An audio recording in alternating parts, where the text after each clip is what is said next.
Welcome to Business English Podcast. Today, we're going to be diving into risk communication.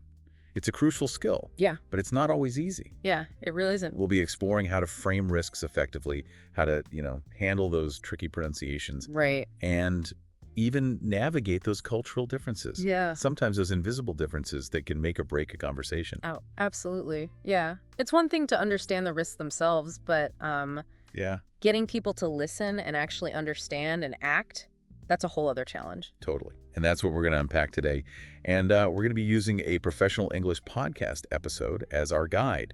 Great. It's packed with tips and real-world examples, things that you can apply immediately, whether you're prepping for a meeting or just want to level up your communication game.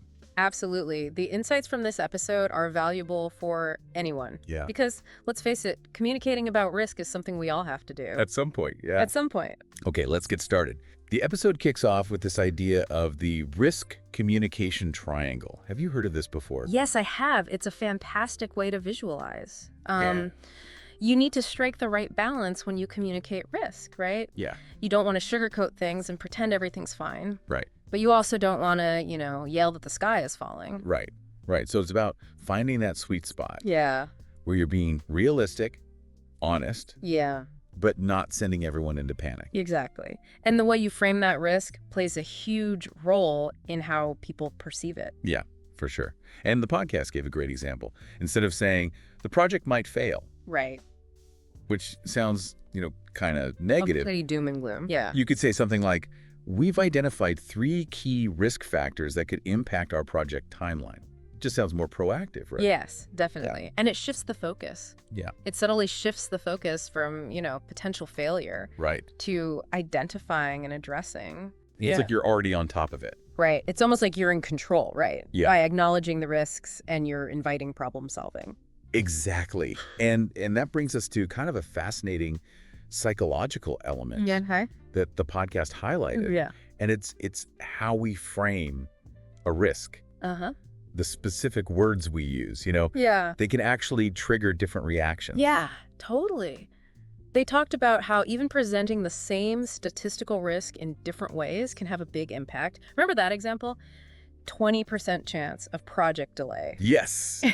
Yeah. Some people might hear that and think, well, 80% chance it'll be fine. Right. But then other people, they might think, 20% things are going to go wrong. Yeah. And they panic. Yeah, it's so interesting how our brains work. It is. Like the same information interpreted totally different ways. Absolutely. That's why it's so crucial to, know your audience. Yeah. Adjust how you talk to them accordingly. Right. It's not just what you say, it's how you say it. Yeah. Who you're saying it to. Right. Yeah. It's tailoring your message. You got it. Now, before we get too deep into framing, Yeah. the podcast touched on something I think we can all relate to. Okay. Even seasoned professionals. I know where you're going with this. You do. Yeah, those tongue-twisting terms Yes, that make even the most confident speaker stumble. exactly. Risk management is full of them. Oh, yeah. And let's be honest, Yeah. fumbling over words like contingency mitigation strategies. I can't even say it. It doesn't exactly Great. project an image of expertise. Right. I've definitely been there. But the podcast had a great tip. Okay. Break it down into smaller chunks. Yeah, good idea. Contingency. Oh. Pause. Mitigation. Right. Strategies. That's much easier. It's like learning a song, right? Totally. Suddenly it's not as intimidating. Yeah. Now, while we're on the topic of pronunciation, Mm-hmm. we can't forget those acronyms Oh, yeah. that seem to multiply in the business world. Yeah, those can be tricky too, Yeah. especially when you have different pronunciations depending on where you are in the world. Oh, of course. Yeah. Yeah. The podcast used RAID as an example. That's risks, assumptions, issues, and dependencies, by the way, Oh, okay. Gotcha. just for anyone who's wondering. Right. But there's a subtle but important difference Okay. in how British and American English speakers pronounce it. Interesting. Yeah, the podcast pointed out that in British English, the emphasis is on the first syllable of RAID Mm-hmm. when you say RAID register. But in American English, Yeah. we kind of stress both parts equally. So just being aware of these subtle differences Mm-hmm. can actually make you sound more International. Yeah. Yeah. Savvy. It's like a secret code Yeah. that tells people you understand global business. Speaking of global business, let's talk about those cultural differences in risk communication. This is where things can get really interesting Absolutely. and potentially tricky. Yeah, what might be considered direct and honest in one culture could be rude Right. or confrontational in another, you know? And when you're dealing with something sensitive, like risk, Right. those misunderstandings, those can have serious consequences. Big time, yeah. The podcast kind of painted this picture of this virtual meeting with people from all over the world Yeah. trying to discuss a potential supply chain risk. Oh, wow. Yeah. They had someone from Tokyo, Right. someone from New York, someone from London, Oh, okay. someone from Mumbai. Just imagine trying to navigate that. I know, right? It shows how important it is to be aware of cultural communication styles. Totally. You can't assume everyone will interpret your message in the same way. Yeah, and the podcast gave a perfect example of how things can go wrong when you don't take those differences into account. Uh-huh. They talked about Sarah, project manager from Chicago, who presented some risk findings to her team in Seoul. Yes, Sarah. Sarah learned a valuable lesson Yeah. that day. About cross-cultural communication. Yes, Her direct, very American style backfired. it did. Yeah. She simply stated, the project is facing significant delays, Yeah, which to her was just a straightforward fact. of course. Yeah. But to her Korean colleagues, it sounded like she was saying it was a disaster. Exactly. And it created a lot of unnecessary Yeah. anxiety and confusion, you know? Right. They were probably thinking, oh no, everything is falling apart. It's a classic example of even when everyone speaks the same language, Yeah. those cultural differences can lead to some major communication breakdowns. So how do we avoid these kinds of misunderstandings? Well, the podcast talked about a spectrum of communication styles, right? Right. On one end, you have these straight shooters like the US, Germany, the Netherlands, where, you know, very direct communication is valued. And then on the other end, you have, what they call the context builders, cultures like Japan, Right. China, many Middle Eastern countries, where, you know, saving face and maintaining harmony is very important. Right. So in those cultures, indirect communication is often preferred. You might have to, like, read between the lines a little bit. Exactly. Yeah. You really have to pay attention to those nonverbal cues to understand what's being said. It's like learning a whole new language. It is, yeah. And it takes time Yeah. to develop that cultural sensitivity. But it's worth it because it's the difference between building strong relationships Yeah. or constantly having misunderstandings and conflicts. Yeah, for sure. Yeah. The podcast also mentioned hierarchy in different cultures. Oh, yeah. That's a big one. Yeah, huge. In some cultures, it's fine for junior team members to, you know, speak up Yeah. about risks, challenge their superiors. Right. But then in other cultures, it can be really disrespectful to question someone who's higher up. Oh, wow. So how do you navigate that? The podcast mentioned something about a cultural bridge approach. Yeah, that's a great way to think about it. Yeah. It's about finding that balance Uh-huh. between respect for hierarchy Yeah. and, you know, making sure that important information is shared. It's like building a bridge Yeah, between those different cultural norms you got it. so everyone can communicate effectively. Exactly. And let's not forget about time perception. Oh, yeah. What one culture thinks is an urgent risk might be seen as something that can wait in another culture. Right. The podcast shared that funny story about a misunderstanding between an Italian team and their Swedish counterparts. Oh, yeah, that one was funny. I know, right? Yeah. The Swedes expected like an immediate response to a risk alert within hours. Yeah. But the Italians were thinking more like days. Yeah. Why haven't they responded? It's been 2 hours. It's a good reminder that even when we're all speaking the same language, Yeah. those cultural differences can really create obstacles. Yeah. And when it comes to risk, those obstacles can have real consequences. Absolutely. Okay, so we've talked about framing risks effectively, navigating those cultural communication styles. Yeah. But how do we actually explain the impact of these risks in a way that gets people to listen and take action? That's a great question, and that's what we're going to look at next.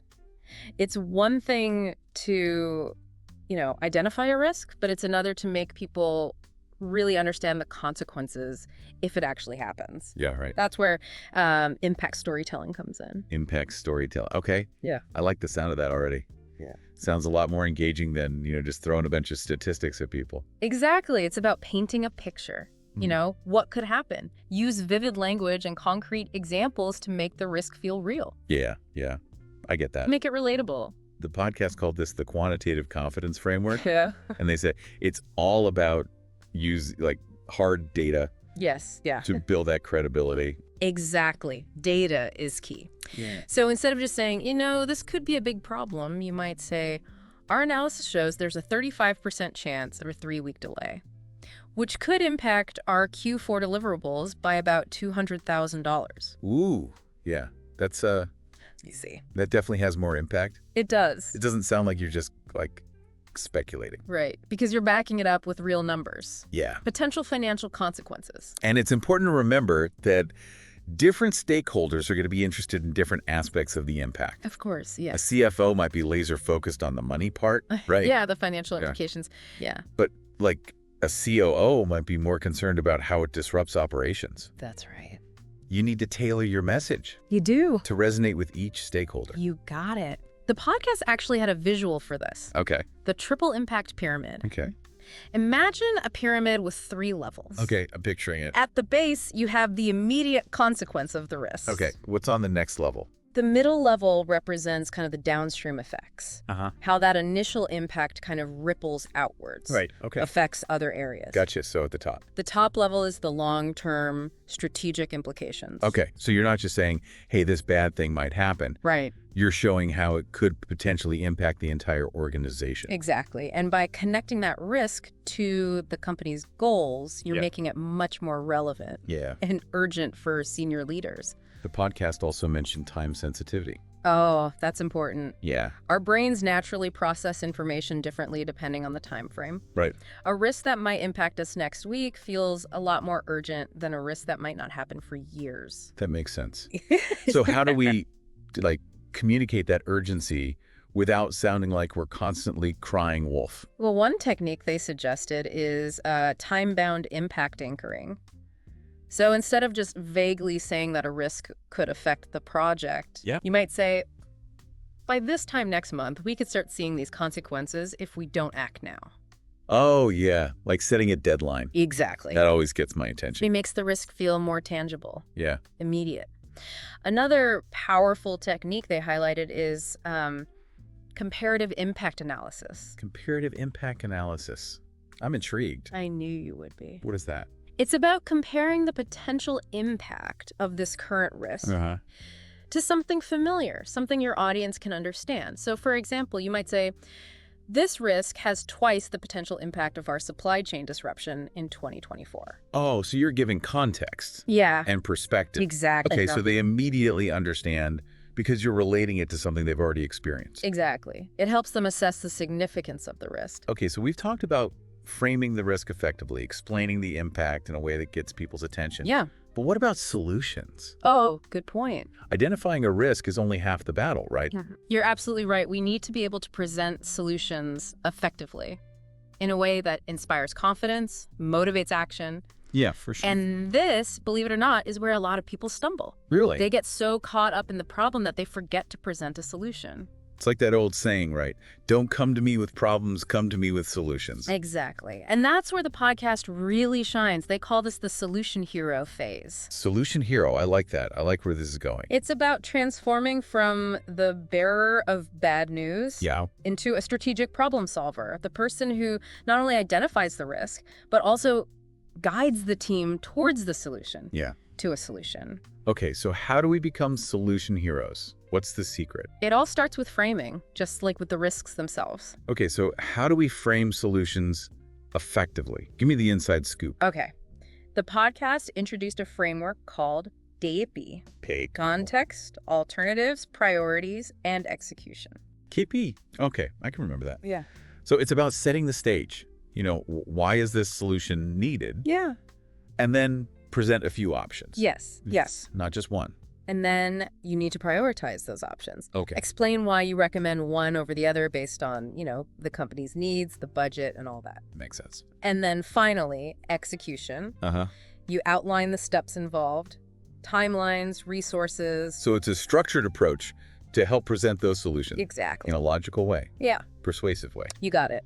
The podcast actually contrasted KP with what they called the menu approach, Okay. which they said is a common mistake. What's the menu approach? It's when you just throw a bunch of different solutions at people without any recommendation or rationale. Right. It's like handing someone a restaurant menu with 20 entrees and saying, pick one. That's overwhelming. It is, yeah. That would just lead to analysis paralysis. Exactly. And that's why KP is so powerful. It helps guide people through the decision-making process in a structured way. Yeah, that makes sense. They also highlight another important principle for presenting solutions, the AAA principle. AAA. I like it. What's Yeah. that? Yeah. Okay, so it stands for analysis, alternatives considered, and anticipated outcomes. Okay. It's about demonstrating that you've, done your homework. Yeah. You've analyzed the problem, Yeah. considered different options, you've thought through the consequences. Right. So you're not just saying, we should do this. Right. You're saying, we've looked at everything. We considered the pros and cons. Yes. And based on our analysis, this is the best way forward. You got it. It shows you're not just throwing ideas around. Yeah. You're thinking strategically. Right. And the podcast argued that this, builds credibility. It makes sense. If you can demonstrate that level of thoughtfulness, people are more likely to trust you. Absolutely. Now, beyond structure and analysis, there's another layer to presenting solutions effectively. And that's what the podcast called solution framing architecture. Okay. I like these names. Solution framing architecture. What's that? So it's about going beyond just stating the solution and painting a picture of what strategic advantage it offers. Okay. So you're not just solving the problem. Right. You're creating a positive outcome for the organization. Exactly. And they gave a great example. Okay.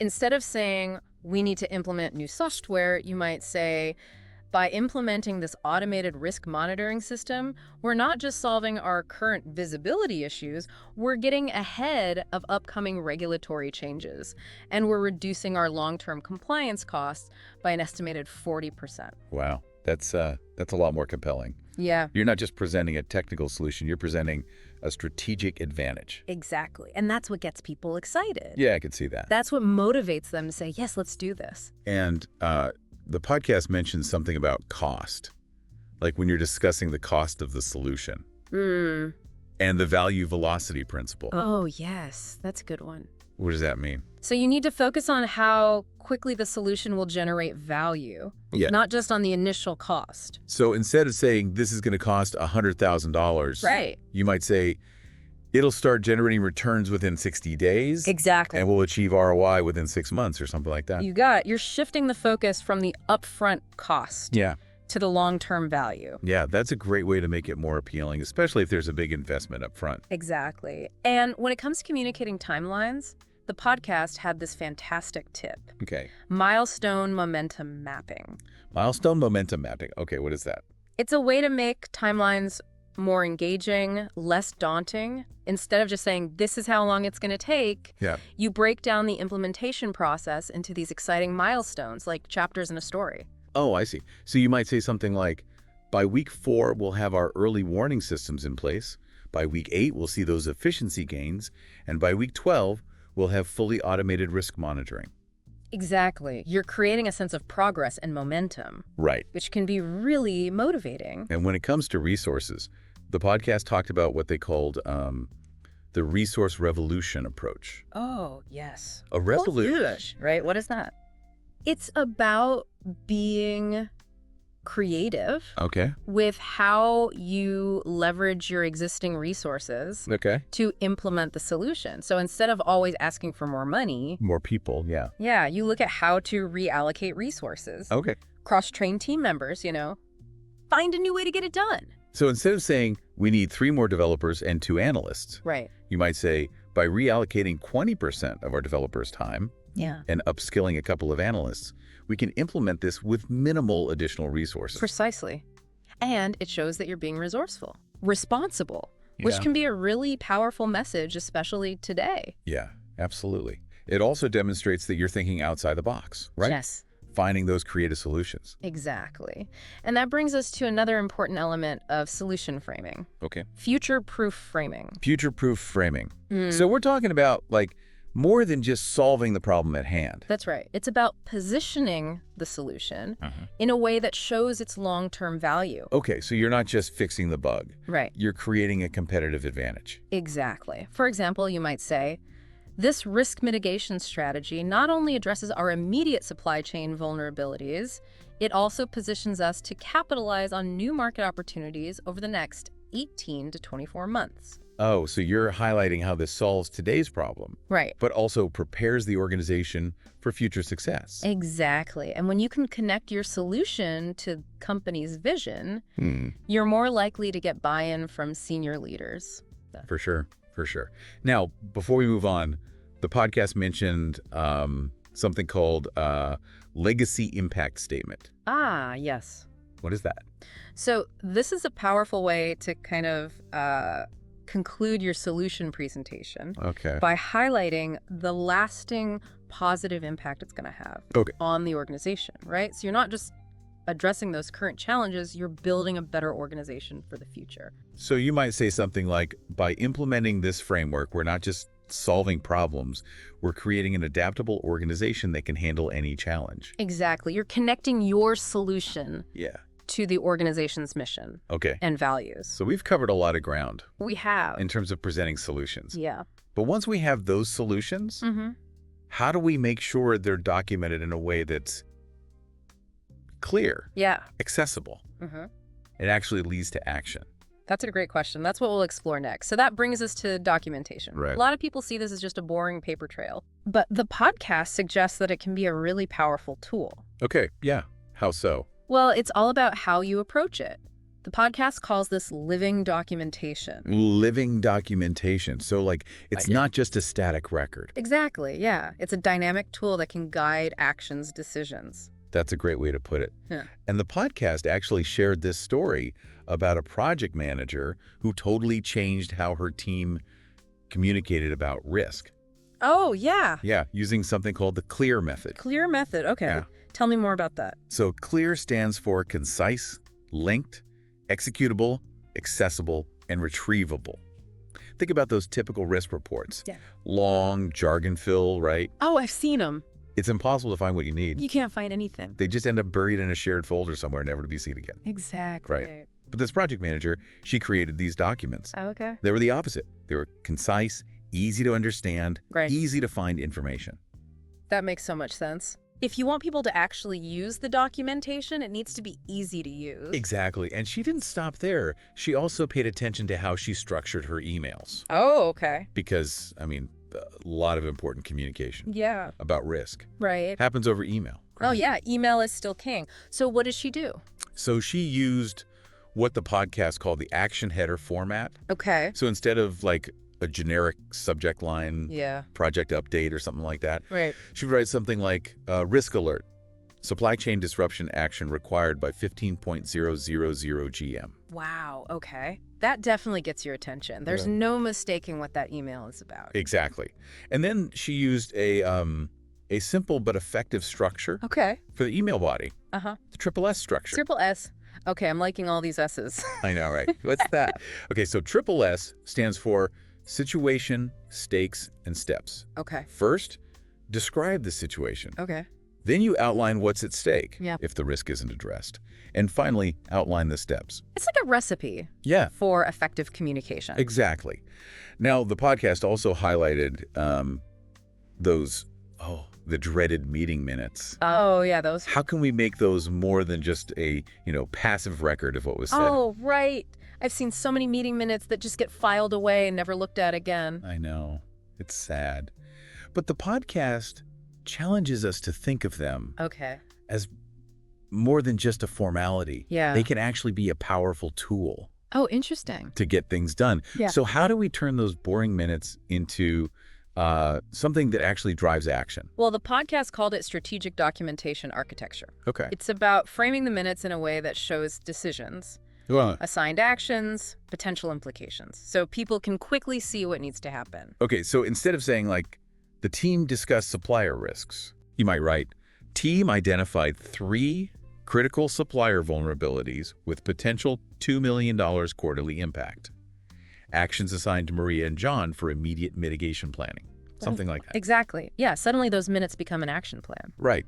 It's not just a summary of what was said. The podcast also talked about different communication preferences when creating documentation. Oh, that makes sense. Because not everyone absorbs information the same way, right? Some people like visuals, some people like long reports. Right, exactly. The podcast calls this the format flexibility framework. Okay. And the key takeaway is that your message, it needs to be clear. No matter how someone's getting that information. Right. Whether they're like reading an email on their phone or looking at a report. Makes sense. Right. You got to be adaptable. Yeah. And create documentation that, meets people where they are. Exactly. Another good point they made was about, adjusting how much detail you give based on how severe the risk is. Right. And how urgent it is. Yeah. So a critical risk needs immediate action. Yeah. It's going to have more detail than a long-term, strategic risk. Exactly. They call this the impact detail ratio. Okay. So for those high-impact, urgent risks, you need what they call front-loaded documentation. Where the main points are right there. Right at the top. You don't want people digging through pages and pages to find what they need. Exactly. And for those long-term risks, you can give more, in-depth documentation so people can dive in. Yeah.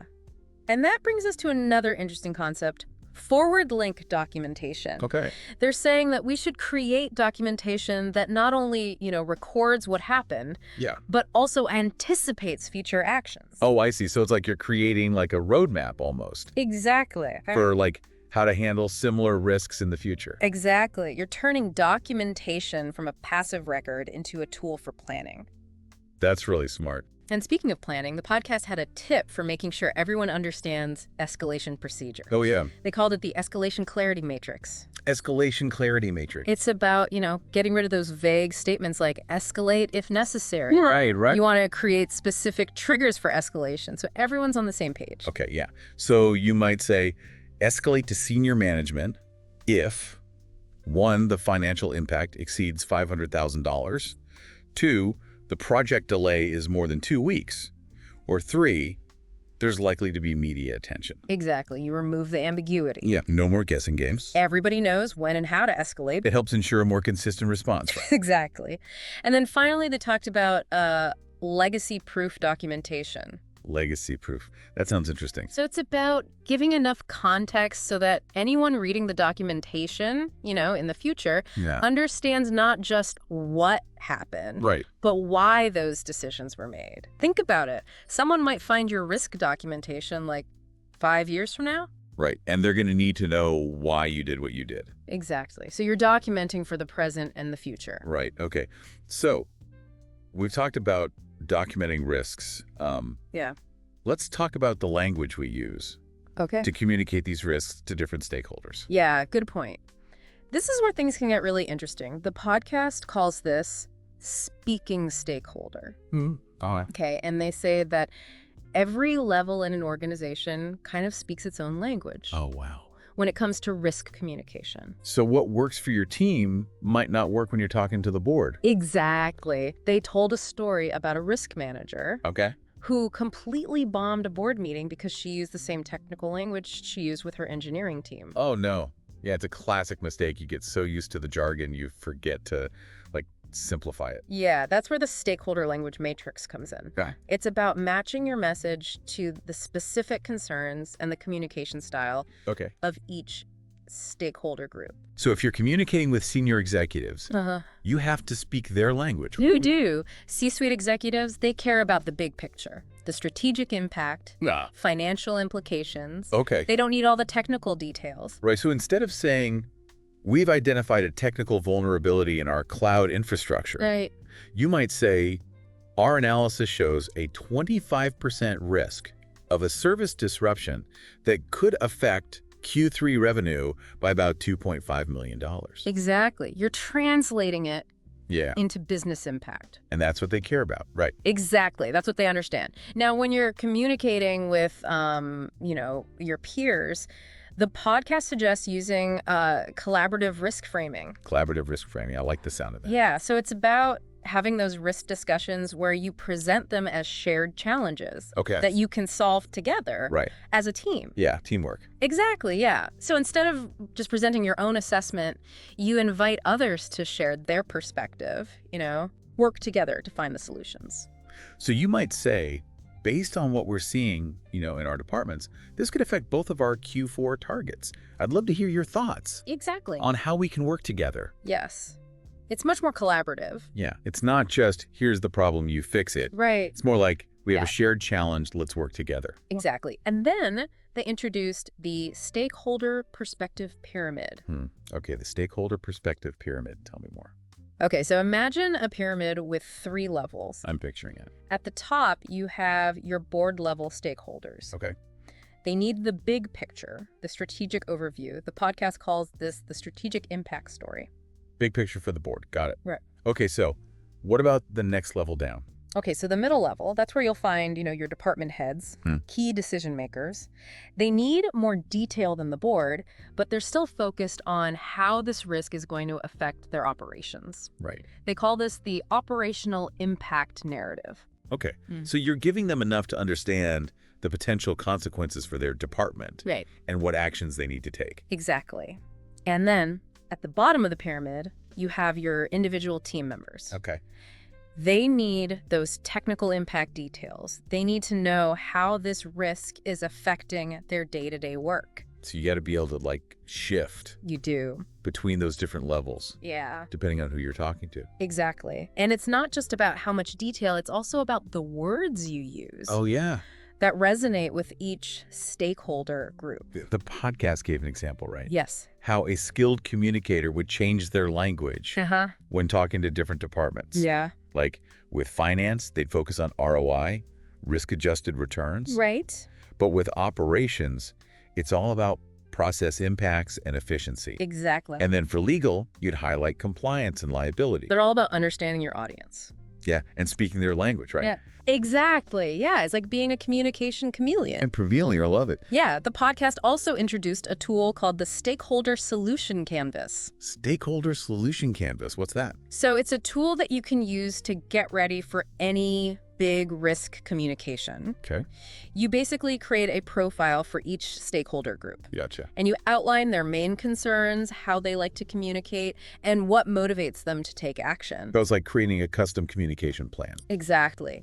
And when it comes to communicating with teams, the podcast recommends a cascade communication architecture. Cascade communication architecture, okay. Where you start with the big picture. Okay. Something that everybody can understand. Right. And then you give specific details for each team. Got it. So you might start by saying, this security risk, it affects our entire product ecosystem. For the development team, this means reviewing code. For QA, it means updating test protocols. And for customer support, it means preparing response scripts. Exactly. Everyone understands their role. Yeah, and how it connects to their work. Exactly, yeah. And then finally, the podcast talked about building trust. Yeah. When you're communicating risks to clients, they called this the trust-building triangle. Oh, yeah. Trust is so important when you're talking about risks, especially with clients. So how do you build that trust? Well, the first side is acknowledging the client's business context. Okay. You need to show them that you understand their goals, their challenges, what's important to them. Right. So you're not just talking about the risk, you're talking about how it affects their business specifically. Exactly. And the second side is presenting the risk in a way that shows how it might impact their objectives. Right. So you're directly connecting it to them. You are. And the third side is positioning your recommendations as something that's going to enable their success. So it's not just about mitigating the risk. It's about helping them succeed. That's right. You're showing them that you're on their team. You're working together. Exactly. Yeah. Okay. So let's shift gears a little bit. Let's talk about crisis communication. Yes. Crisis communication. When things go wrong, which happens in business. It does, yeah. How you communicate in those moments, it can be the difference between a small problem and a huge disaster. The podcast really stressed, like staying calm. Yeah. acting decisively, right, communicating clearly. Exactly. They actually shared a story about, a data breach at a global tech company and how the first responder, they expertly navigated the situation using something called the Controlled Cascade Protocol. Controlled Cascade Protocol. It's a mouthful, I know. No, okay, so it's about, like, assembling the right team. Yeah. Getting the information. Exactly. Getting action. But without panicking everyone. That's right. So it's like you've got your playbook. You do, yeah. For those crisis situations. Exactly. And then they introduced a framework called RADAR. RADAR. What's that stand for? Recognize, assess, decide, act, and report. Okay. It's simple, but it's effective. It helps you break down the crisis into manageable steps. Exactly. The podcast also talked about using clear, concise language that shows both urgency and control. They called it command clarity. Command clarity. Oh, I like that. So instead of saying, please try to update your protocols when you can, you might say, implement security patch KB1234 immediately. Deadline 17.00 GMT. You got it. There's no room for misunderstanding. Right. When there's a crisis, you have to be very clear about what needs to happen and when. Precisely. And then they introduced what they call the timeline tether. The timeline tether. I know. Okay, I'm picturing like a timeline and there's something tethered to it. Yeah. Explain it to me. So it's about making sure every update you give is focused on 3 points in time. What happened, what's happening now, and what's going to happen next. Oh, so you're connecting the past, the present, the future. You got it. Yeah. It helps create a feeling of control. Right. In a situation that can feel really out of control. It helps people see how things are progressing and what to expect. Exactly.